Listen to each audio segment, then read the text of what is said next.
एक बार बुद्ध अपने अनुयायियों के साथ एक नगर से दूसरे नगर की यात्रा कर रहे थे। यात्रा करते समय वे एक झील के किनारे चले।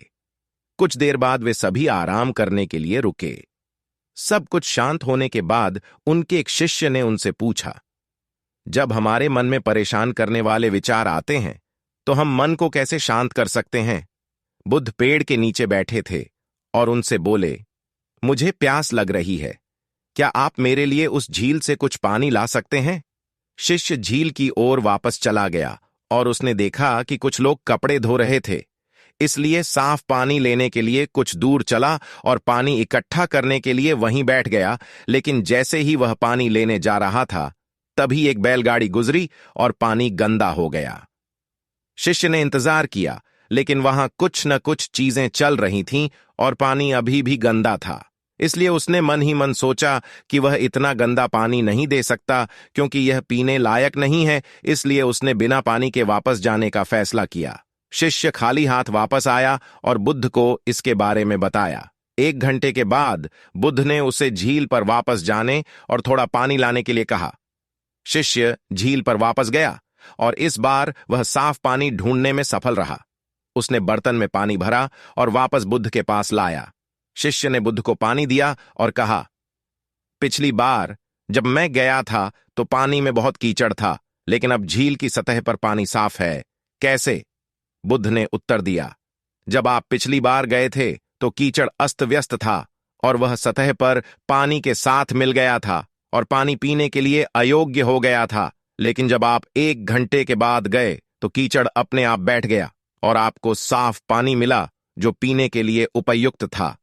पीना, आपका मन भी ऐसा ही है। जब वह अशांत हो तो उसे कुछ समय दें और वह अपने आप ठीक हो जाएगा। आपको इसे शांत करने के लिए प्रयास नहीं करना पड़ेगा और समय के साथ आपका मन सहजता से शांत हो जाएगा।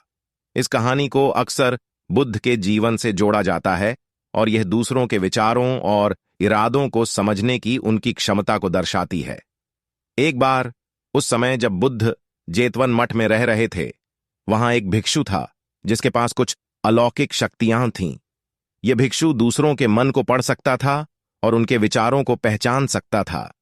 एक अन्य भिक्षु जिज्ञासावश और शायद संदेह की भावना से अलौकिक शक्तियों वाले भिक्षु के पास आया और कहा, मैंने सुना है कि आप दिमाग पढ़ सकते हैं, क्या आप अभी मेरा दिमाग पढ़ सकते हैं? अलौकिक शक्तियों वाले भिक्षु ने उत्तर दिया, निश्चित रूप से, मैं ऐसा कर सकता हूं। जिज्ञासु भिक्षु ने तब एक यादृच्छिक वस्तु, एक कमल के फूल के बारे में सोचा और अपना ध्यान उस पर केंद्रित किया। उसने मान लिया कि अलौकिक शक्तियों वाला भिक्षु निश्चित रूप से उसके दिमाग को पढ़ेगा और उस वस्तु की पहचान करेगा जिसके बारे में वह सोच रहा था। लेकिन उन्हें आश्चर्य हुआ जब अलौकिक शक्तियों वाले भिक्षु ने कहा, आप कमल के फूल के बारे में सोच रहे हैं? जिज्ञासु भिक्षु चकित रह गया और बोला, हां, यह सही है। आप वास्तव में मन को पढ़ने की क्षमता रखते हैं। अलौकिक शक्तियों वाले भिक्षु ने मुस्कुराते हुए समझाया, ऐसा नहीं है कि मेरे पास सभी दिमागों को अंधाधुंध पढ़ने की शक्ति है, बल्कि मैंने दूसरों के इरादों और विचारों को तब समझने की क्षमता विकसित की है जब वे शुद्ध और केंद्रित होते हैं।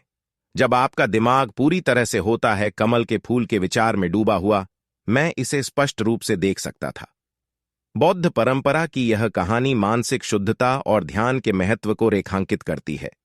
इससे पता चलता है कि स्पष्ट और केंद्रित विचारों को उन्नत आध्यात्मिक क्षमताओं वाले लोग ही समझ सकते हैं। हालांकि इस कहानी को रूपक माना जा सकता है, यह बौद्ध धर्म के अभ्यास में सचेतनता, एकाग्रता और आंतरिक गुणों के विकास के मूल्य को बताती है।